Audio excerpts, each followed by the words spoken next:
샬롬, 사주절 첫째 주간을 지나서 이제 마지막 결정의 주간인 고난주간 첫째 날입니다. 우리가 앞으로 영상 예배로 이렇게 하나님 앞에 예배를 드릴 텐데 주님께서 함께 하시는 진정 특별하고 성령의 시간들 되실 수 있기 바랍니다. 오늘은 고난주간 첫째 날입니다. 예수님께서 예루살렘의 스가랴 선지자의 예언대로 낙이 새끼를 타고 입성한 스스로가 하나님이심을 증명한 날입니다.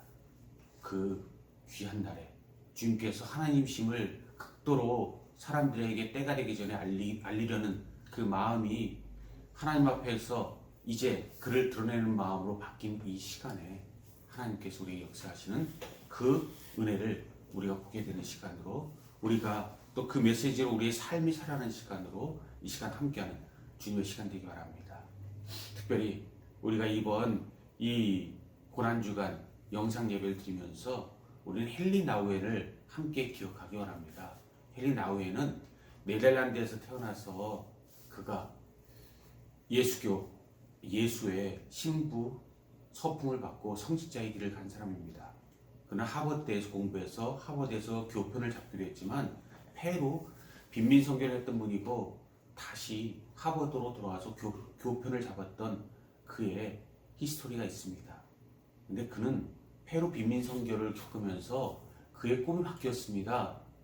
많은 사람들을 강연하는 교수로서의 삶으로서의 비전이 아니라 가난한 자들과 하나님의 백성들과 함께하는 그 비전으로 그가 꿈이 바뀐 그 순간 그는 강의함으로 교수로 더 이상 만족할 수 없게 되고 그는 결심을 하고 그의 인생의 마지막 10년 1986년부터 96년까지 이 캐나다 토론토의 라르시 데이브레이크 공동체에 몸을 담고 그가 그들과 함께하는, 그리고 그 하나님 앞에 멋진 삶을 드린 인생을 살다가 하나님 앞에 부르심을 받았습니다.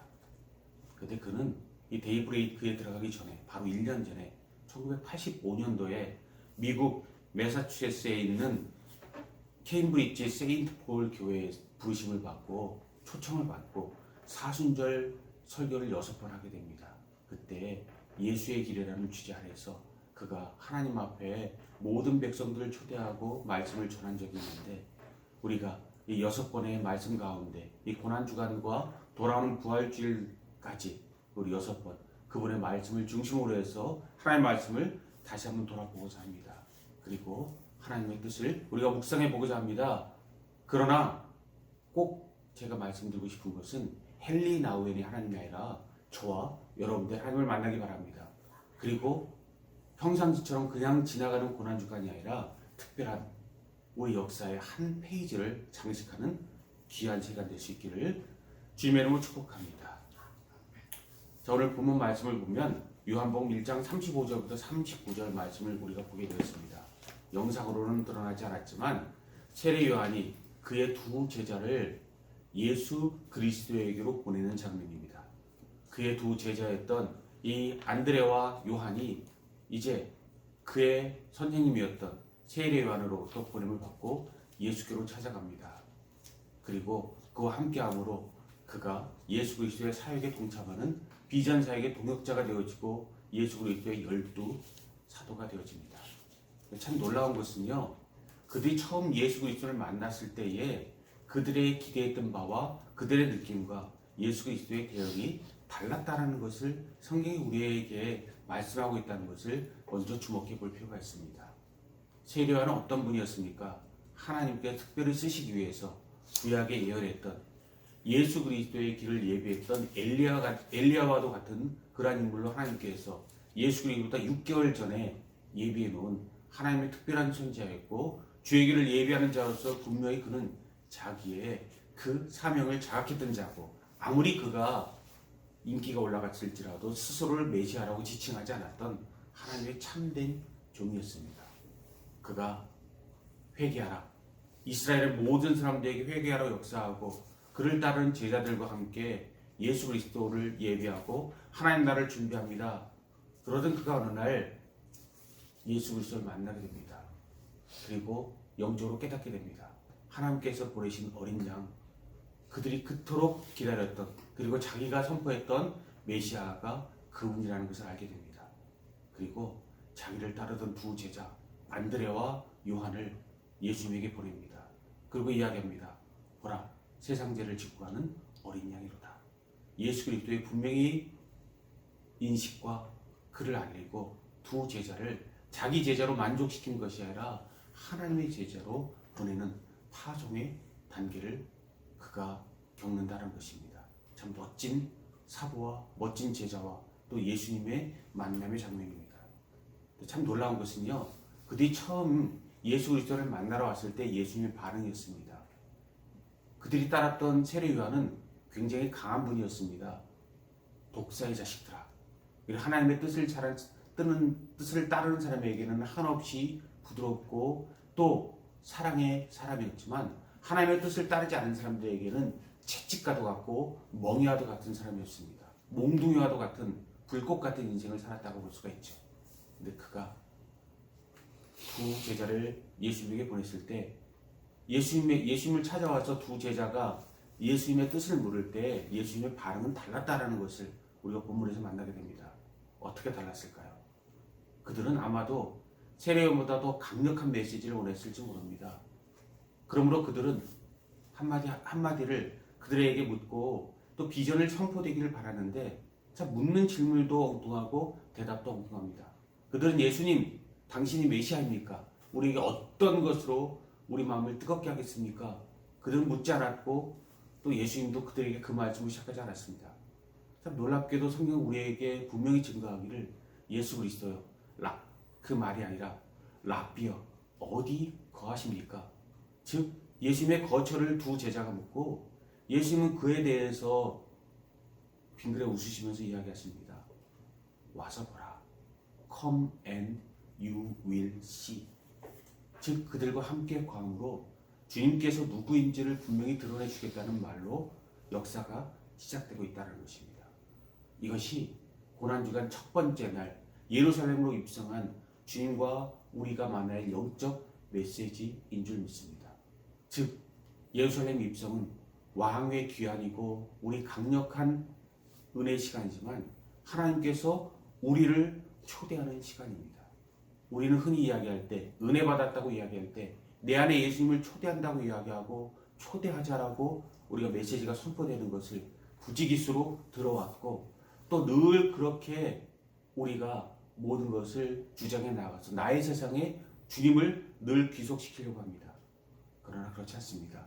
예수님의 나라는 하나님의 나라에 우리가 귀속되어지는 것이고 우리의 집으로 하나님이 들어오는 것이 아니라 하나님의 집으로 우리가 들어가는 것입니다.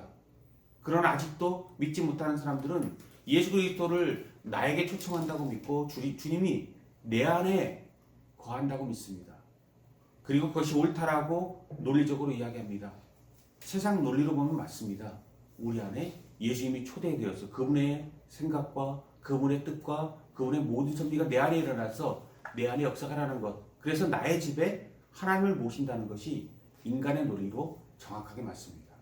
그런데 여러분, 우리가 기억해야 하고 잊지 말아야 할 것이 있습니다. 나는 누구입니까? 나는 어디서부터 비롯됐고 나의 이 모든 것의 주인이 누구입니까? 그것을 우리가 자꾸 잊어버린다는 것입니다. 나는 나다, 나는 내 것이다 이야기하고 그래서 내 중심의 생각을 버리지 못하니까 내 안에 하나님을 초빙한다라고 우리가 거듭거듭 이야기하고 있다는 것입니다. 그러나 하나님께서 우리를 지으셨고 하나님의 세계로 우리를 부으셨고 우리 몸을 하나님께서 우리에게 잠시 맡겨 놓으셨다는 것을 기억한다면 하나님께서 우리를 그의 집으로 초대해서 우리와 함께 한다는 것이 정확한 표현이라는 것이고요. 우리 인생에 대한 그러한 분명한 역사의식이고 우리에 대한 그리고 하나님의 뜻에 대한 하나님의 집에 왜 우리가 초대되어야 되느냐에 대한 분명한 그러한 역사적인 현실과 복음의 초청을 하나님의 초대를 와서 보라 라고 이야기하셨던 하나님의 그 모든 말씀을 우리가 만나게 됩니다.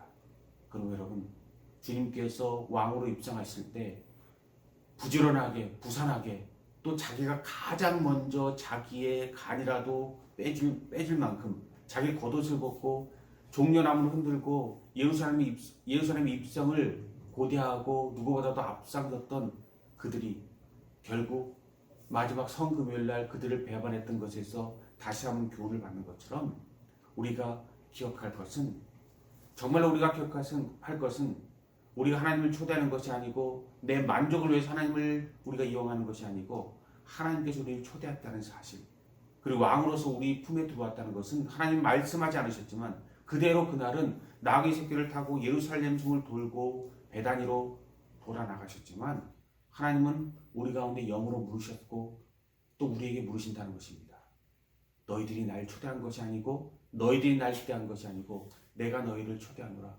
내가 너희를 기대하고 내가 너희를 나의 집으로 나의 나라로 인도하노라. 그러므로 여러분, 우리 고난주간 예루살렘 입성과 우리 주님을 기억하면서 우리 또한 주님께 초청받은 자라는 것을 기억하실 수 있기 바랍니다. 그러므로 주님은 나의 집이요, 나의 은신처요, 나의 보호자요, 나의 피난처요, 주님은 나의 장막이요, 나의 거처요, 요새시요, 성전이라는 것을 기억하고 주님께서 부르실 때 그분과 함께 하시기 바랍니다. 요한복음 1장 14절 보면 말씀이 육신이 되어 거하시매 라는 말이 나옵니다. 말씀이 육신이 되어 거하시매. 이 거하심이라는 것은 성육신을 이야기하고 예수 그리스도가 이 땅에 오신 분명한 사건을 이야기합니다. 그런데 거하신다는 것은요, 그 본질적인 뜻은 장막을 친다, 즉 텐트를 세운다라는 그러한 뜻이 있고 이것은 바로 집을 의미합니다. 그리고 그러므로 우리가 거할 장소이고 또 더 나아가서 이 집은 가족관계의 친밀한 관계를 이야기하듯이 하나님과 우리 사이에 뗄래야 뗄 수 없는 관계를 이야기합니다. 그러므로 세상의 모든 종교들처럼 주종 관계로 하나님은 명령하시고 우리는 복종하는 것이 아니라 억지로 끌려가는 이 폭력적인 그러한 상하관계가 아니라 친구관계로 내 일을 너희도 하리라, 내 모든 것을 너희도 하리라, 내 십자가를 너희도 지리라, 요한복음 14장 15절 말씀처럼 하나님과 함께하는 친구관계로 하나님이 아브라함을 친구로 불러주셨듯이 친구로 우리 하나님의 역사를 함께 이루어드릴 수 있는 그 역사를 이뤄갈 수 있기 바랍니다.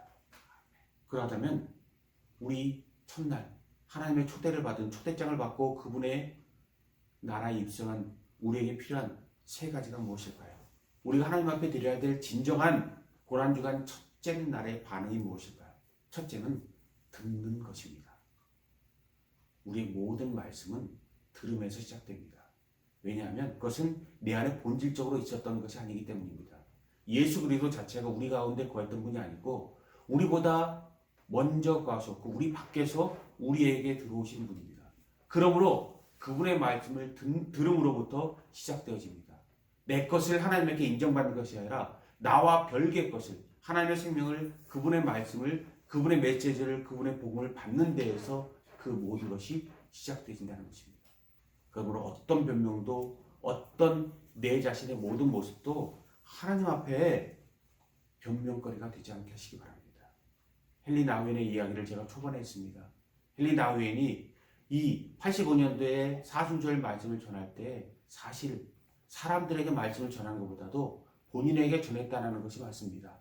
그의 글을 번역했던, 그와 함께했던 모든 사람을 보면, 사람들의 이야기를 들으면 이 1986년도 토론토로 그가 라리시 공동체로 가기 전에 85년도는 그의 인생의 격변기였다고 이야기합니다. 더 이상 그는 세상에 만족할 수 없었고 스스로의 모든 사명이 흔들렸던 그러한 기간, 그래서 어느 길로 가야 할지 모르는 혼돈의 시간이었다고 이야기합니다. 우리도 마찬가지 아닙니까? 그리고 삶이 마찬가지입니다. 우리가 때때로는 너무나도 바빠서 주님보다 더 바쁠 때가 있고 활기차게 세상의 주인공이 되어서 주님을 만나지 못할 때가 있습니다. 반대로 너무나도 낙담되고 어렵고 힘들어서 손가락 하나 움직일 만한 시간이 없어서 정말로 우리가 주저앉아서 주님 곁을 멀리 떠날 때가 있습니다. 그러나 우리가 아무리 바빠서 정말로 세상 사람들이 말은 바 이른바 잘 나가는 데에서 하나님을 멀리하던 때, 이건 세상 가운데 치대고 또 힘들어서 낙담하여서 주님 여기가 좋사오니 그저 여기서의 마지막을 꿈꾸는 낙담이 우리를 사로잡을 때도 주님의 부르심을 받았다면 주님의 말씀을 듣고 일어설 수 있게 바랍니다. 그리고 주변의 모든 환경을 볼 것이 아니라 예수 그리스도를 바로 보고 예수 그리스도의 음성으로 일어나서 그분과 함께 새롭게 시작하는 역사를 꿈꾸는 날마다의 새로운 우리의 삶의 그러한 하루하루를 새롭게 시작하는 들음으로써 우리 모든 것의 시작을 우리 반응을 하나님 앞에 올려드리고 그래서 역사를 기대하고 역사가 스스로 일어나게 하는 새로운 하나님의 새로운 출발점 앞에 서는 사람들이 될 수 있기 바랍니다. 두 번째로는 하나님 앞에 묻는 자가 될 수 있길 바랍니다. 묻는 것이 왜 필요한가? 우리의 모든 것은 하나님 말씀 우리에게 들어올 때 본질적으로 우리는 하나님 말씀 우리 가운데에서 그냥 자연스럽게 우리가 소화시키지 못합니다.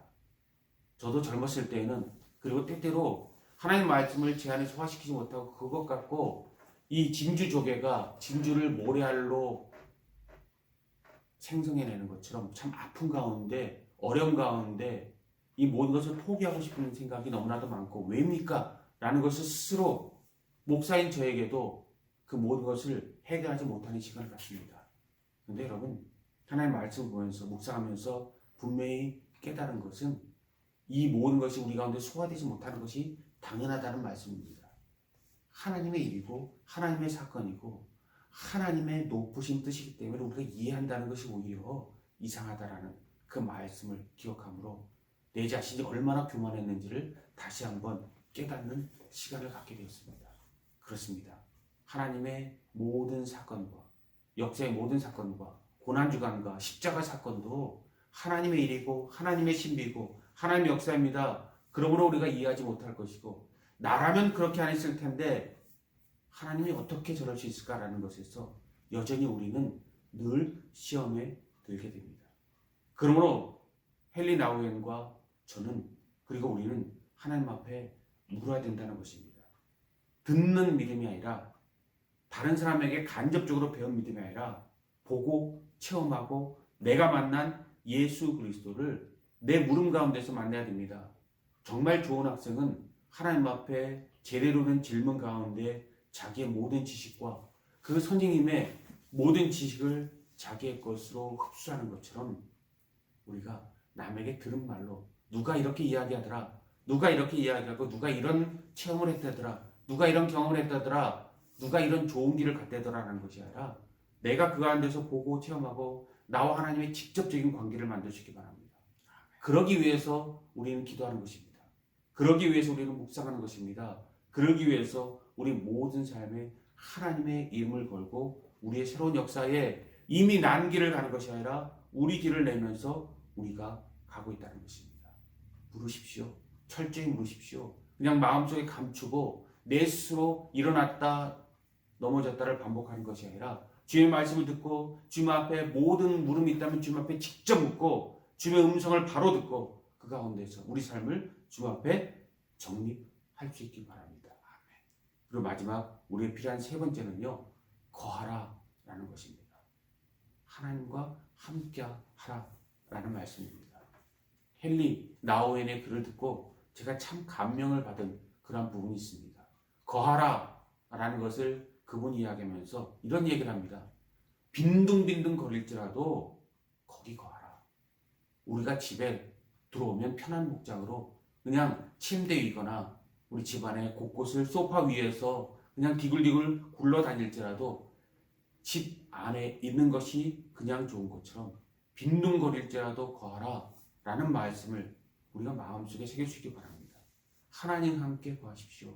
마치 그분의 집안에 우리가 거해서 우리 집에 우리 부모와 우리가 함께하는 것이 기쁜 것처럼 1분이 30분이 되고 30분이 하루가 되고 하루가 평생이 되고 평생이 영생이 돼서 그냥 무엇인가 얻기 위해서 전쟁터처럼 세상 밖처럼 싸우려고 얻으려고 우리가 무엇인가 경쟁하려고 그것에 거하는 것이 아니라 하나님의 집에서 하나님의 나라에서 거해서 정말 빈둥거릴지라도 주님과 함께하고 그분과 떠나지 않고 그분과의 관계가 끊어지지 않더라도 그분과 함께함으로 역사를 이루어가 주시기 바랍니다. 그래야 주님께서 나귀 새끼를 타고 예루살렘에 입성해서 왕이지만 십자가를 지고 우리 대신 죽고 우리를 살리신 그 역사가 남의 이야기 아니라 나의 이야기로 우리에게 이루어지게 된다는 것입니다. 그러나 마지막으로 한 가지를 명심할 수 있기 바랍니다. 주님의 모든 여정은 우리를 위한 여정이지만 우리를 사랑하시는 하나님의 진실된 사랑이고 자기 모든 걸 주시는 진실된 십자가의 은혜이지만 나를 만족시키는 여정, 나를 만족시키는 그러한 여행이 아니라는 것입니다. 우리는 모든 것을 만날 때 내 입맛에 맞아야 됩니다. 내 모든 뜻에 맞아야 됩니다. 나의 꿈에 맞아야 됩니다. 나를 적어도 대리 만족시킬 수 있는 그 무엇이 되어야 되고, 나를 확장시킬 수 있는 것이 되어야 되고, 나를 빛나게 하는 그것이 되어야 한다는 것입니다. 그런데 여러분, 하나님의 나라는 나를 만족시키는 여정이 아닙니다. 대리 만족이 아닙니다. 하나님 안에서 나를 발견한다는 것입니다. 그래서 아브라함이 되고, 사울이 바울이 되고, 그리고 시몬이 베드로가 되어지는 그런 역사입니다. 저는 헨리 나우엔의 마지막 질문을 가지고 결론을 맺기 원합니다. 그분은 이야기합니다. 당신의 새로운 이름은 무엇입니까? 저도 저와 여러분에게 묻습니다. 우리의 새로운 이름이 무엇입니까? 하나님 앞에서의, 하나님 안에서의 우리의 새로운 이름은 무엇입니까? 하나님 안에서 새로운 이름을 반드시 받으시고 그 역사로 인생의 주님 만나기 전과 그 이후와 그리고 평생 살아가는 우리 길에서 새로운 이름으로, 새로운 역사로, 아브라함이 아니라 아브라함으로, 사울이 아니라 바울로, 시몬이 아니라 베드로로 우리 모든 삶에 주의 역사로 이루어갈 수 있기를, 그 역사로 이 고난주간 성령께서 우리에게 강력히 임하여서 새로운 나라를 이루어 주시기를, 그리고 우리 모든 삶의 그 모든 역사를 우리 모두가 하나님 앞에 감사하고 한 사람 한 사람이 진정으로 우리 하나님을 간증할 수 있기를 주님의 이름으로 축복합니다. 기도하십시오. 묵상하십시오. 주님의 뜻을 반드시 이루시는 저 여러분, 고난주간과 우리의 역사 될 수 있기를 성령의 이름으로 축복합니다.